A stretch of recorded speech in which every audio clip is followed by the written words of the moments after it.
샬롬, 좋은 아침입니다. 2026년 3월 2일 매일 성경 순서에 따라서 요한복음 9장 13절부터 23절까지 말씀을 함께 묵상하고 기도하는 시간을 가지도록 하겠습니다. 오늘 말씀의 제목은 담대한 신앙 고백입니다. 말씀을 요약해보면 태어날 때부터 맹인이었던 그 사람이 눈을 뜬 그 사건은 곧장 이 바리새인들의 귀로 들어가고 바리새인들은 이 사건을 조사하기 시작합니다. 치유가 일어난 그날이 안식일이라고 하는 그 점 때문에 바리새인들은 예수님을 죄인으로 규정하려고 열심히 노력합니다. 그런데 정작 눈을 떴던 그 맹인이었던 사람은 예수님을 선지자 이렇게 고백하면서 당당하게 사람들 앞에 밝히고 있습니다. 반면 이 아들의 치유를 목격했던 부모는 유대인들의 출교 위협이 두려워서 이 아들의 눈뜬 사건을 그 증언을 회피합니다. 본문은 이 진리 앞에서 당당하게 고백하는 자와 세상적인 두려움을 가져서 회피하는 자를 극명하게 대조하며 설명하고 있습니다. 이제 우리 한 절씩 말씀을 살펴보면서 성경이 말하고 있는 진의를 함께 나누도록 하겠습니다. 먼저 첫 번째 단락은 13절부터 16절까지 말씀인데요. 여기에는 이 안식일 논쟁과 더불어서 바리새인들이 서로 분열하는 모습이 나오게 됩니다. 자, 14절과 16절을 같이 보게 되면요.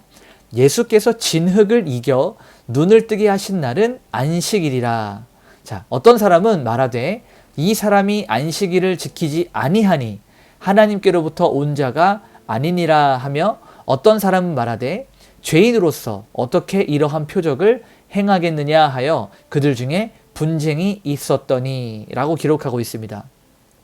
자, 이 말씀을 잘 살펴보면 바리새인들에게 무엇이 중요한지를 확인해 볼 수 있는 그러한 구절이 됩니다. 왜냐하면 이 바리새인들에게는 한 인생이 앞을 보지 못하는 사람이 눈을 떠서 새롭게 회복된 한 인생의 회복이 아니라 자신들의 전통이었던 안식일을 지켰느냐 지키지 않았느냐, 여기에만 관심이 있었다는 것이죠. 그래서 디에이카스는 이 바리새인들이 예수를 죄인으로 규정함으로써 그가 행했던 이 표적, 예수 그리스도의 신적 권위를 원천 봉쇄하려고 했다라고 설명하고 있습니다.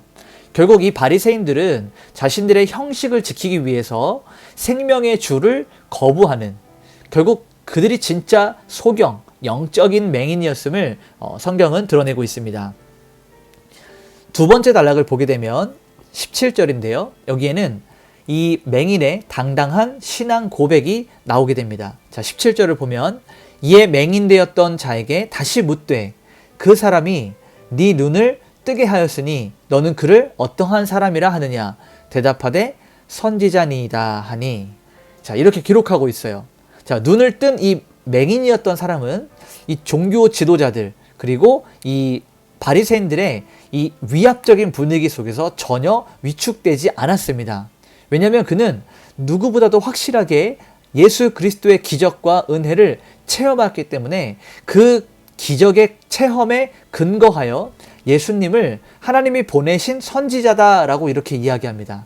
물론 예수 그리스도는 단순히 우리가 알고 있던 그런 선지자는 아닙니다. 그럼에도 불구하고 이 박윤선 목사님은 이 말씀을 해설하면서 이 맹인이었던 자의 고백이 완전한 기독론적인 고백은 아니지만 진리를 경험했던 자가 세상 앞에서 담대하고 정직하게 이 신앙을 고백하는 신앙의 진보였다라고 평가하고 있습니다. 자, 마지막 세 번째 단락을 보게 되면요. 18절부터 23절까지 말씀인데요. 여기에는 두려움과 회피하는 장면이 나오게 됩니다. 자, 21절, 22절을 보게 되면 그러나 지금 어떻게 해서 보는지 또는 누가 그 눈을 뜨게 하였는지 우리는 알지 못하나이다. 그에게 물어보소서. 그가 장성하였으니 자기 일을 말하리이다. 이것은 지금 맹인의 부모가 이렇게 이야기하는 것입니다. 다시 말씀으로 보게 되면 그 부모가 이렇게 말한 것은 이미 유대인들이 누구든지 예수를 그리스도로 시인하는 자는 출교하기로 결의하였으므로 그들을 무서워함이로라. 자, 이 부모는 사실 자신의 아들이 태어날 때부터 맹인이었는데 눈을 뜨게 된 이 놀라운 기적 사건을 알면서도 사람들로부터 출교당하는 것을 두려워해서, 그러니까 유대교 안에서 밖으로 던져지는, 끊어지는 이러한 일들을 두려워해서 이 사실에 대한 증언을 아들에게 미루어 버립니다. 당시에 이 유대 사회에서는요, 이 유대교에서 출교되었다라고 하는 것은 종교적으로 쫓김을 당한 것을 넘어서 사회적으로, 경제적으로 사형 선고를 받는 것과 같았어요. 그들은 이 유대인들의 커뮤니티 안에서 장사와 어떤 사업을 할 수가 없었고, 그들은 모든 끊어지는 관계로 인해서 유대인들로부터 얻어지는 혜택을 아무것도 얻을 수 없었기 때문입니다. 자, 그래서 에드워드 클링크라고 하는 이 성경학자는 이 부모의 태도를 가리켜서 표적을 보고도 세상 속에서 안전을 위하여 진리를 외면하는 영적인 비겁한 자다라고 이렇게 설명하고 있어요. 사실 이 부모들의 태도가 너무나도 안타깝죠. 자기 아들이었던, 태어날 때부터 앞을 보지 못했던 이 자신의 자녀, 이 아들을 보면서 얼마나 가슴이 아프고 얼마나 힘들었겠습니까? 이 부모의 모든 관심은 사실은 이 아들이 눈을 뜨는 것, 아들이 보는 것일 텐데, 실제로 눈을 뜨게 되자 이 아들이 회복된 그 기쁨보다 자신들이 사회적 신분을 유지하는 것에 더 많은 비중을 두며 살았다.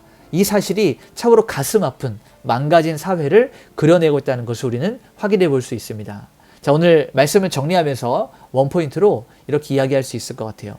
종교적인 형식은 눈앞에 있는 기적들을 가립니다. 세상적인 두려움은 우리 입술의 고백을 막습니다. 그러나 은혜를 경험한 자는 어떠한 위협이나 어떠한 상황이나 어떠한 환경 속에서도 진리를 당당히 증언하는 자가 되어야 된다라는 것입니다. 오늘 말씀을 살펴보면서 한번 적용해 봅시다. 첫 번째는 본질에 집중해 보는 거예요.